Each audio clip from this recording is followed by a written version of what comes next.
All right, this is going to be a fun one. Okay, so I've gotten a lot of questions about who to send emails to, who makes decisions in a newsroom, and I'm going to draw you a little diagram of a newsroom directory because it'll show you, if you're doing this on your own, who to contact, who not to contact, because that's important.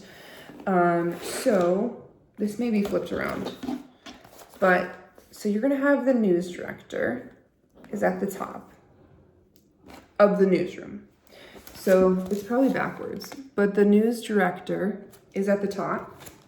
They make all of the financial decisions, the hiring decisions for the newsroom. So they're not necessarily making decisions when it comes to story ideas. They will weigh in, but they're not making decisions. The next is the assistant news director. And again, if this is backwards, I'm sorry.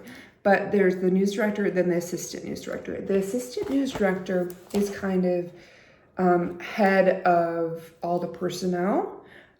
They also recruit people, but they don't make that final decision for hiring. They just suggest who to be hired and is basically like the first person that the hiree or whatever will go through.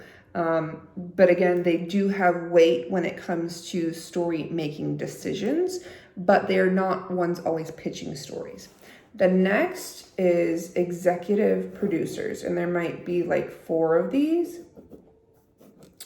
Probably one for overnight, one for morning, one for day, and one for the evening. So EP, that's what they call them, is executive producers or EPs. So you have news director, assistant news director, and all of your EPs. And then you have producers. So you might have like 4 or 5 producers. This is horrible. I'm sorry. This diagram is horrible. So you're going to have all these producers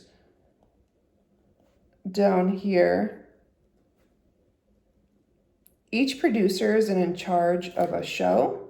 They will write the show, decide what video goes in there, and they also basically put the reporters in their respective spots in the news. But again, they do not always dictate what the news is. All these people will weigh in. They will give it the thumbs up or the thumbs down. The next, and I wouldn't say these are below producers, but they're equal to reporters and producers are like equal, but basically each producer then has like 1 million reporters. So there's all these reporters down here, right? Coming out of the producer. So there's probably, in a big market like Tampa, where I most recently worked, there was probably like 4 reporters per show. I want to say maybe 3 or 4. On a bad day, there might be 2. So reporters are the people that you want to pitch to. And there are a lot more reporters than there are producers, than there are EPs, than there are other managers. And this is good news for you. But the thing is, your story needs to be timely. It needs to have relevance. It needs to have impact. The more evergreen it is, the less likely that story is going to be covered. If you have evergreen stories, I would suggest pitching them near holidays, because those are always going to be picked up more likely than not, because they could interview you before the holiday and save it, or they could save that story idea for the holiday. Just know that you could be interviewed on that holiday, which usually doesn't take a lot of time. It just would be an interruption to your day. So basically, you can pitch to anybody and everybody. And I should say that along with this diagram, there's also something called a news desk. And this is basically, these are really some professional notes. This is basically like a hub of people who kind of do the logistics during the day. So they're in charge of like listening to scanners, hearing if something's going on, calling people and be like, this is going on, I need you to send you there. They are in charge of logistics, but they are also a good place to send your ideas if you're sending them in advance, because they have calendars that they will put those in, and they're basically in charge of doing that every day. So you can do that as well.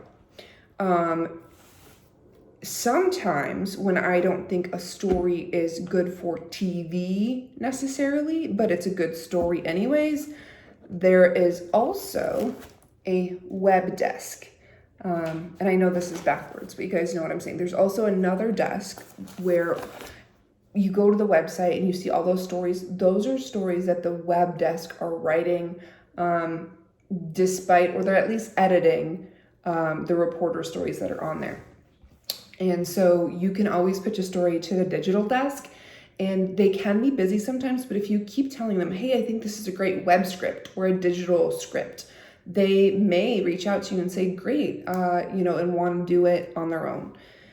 One other thing that I will tell you, and this may be very beneficial for lawyers, is the investigative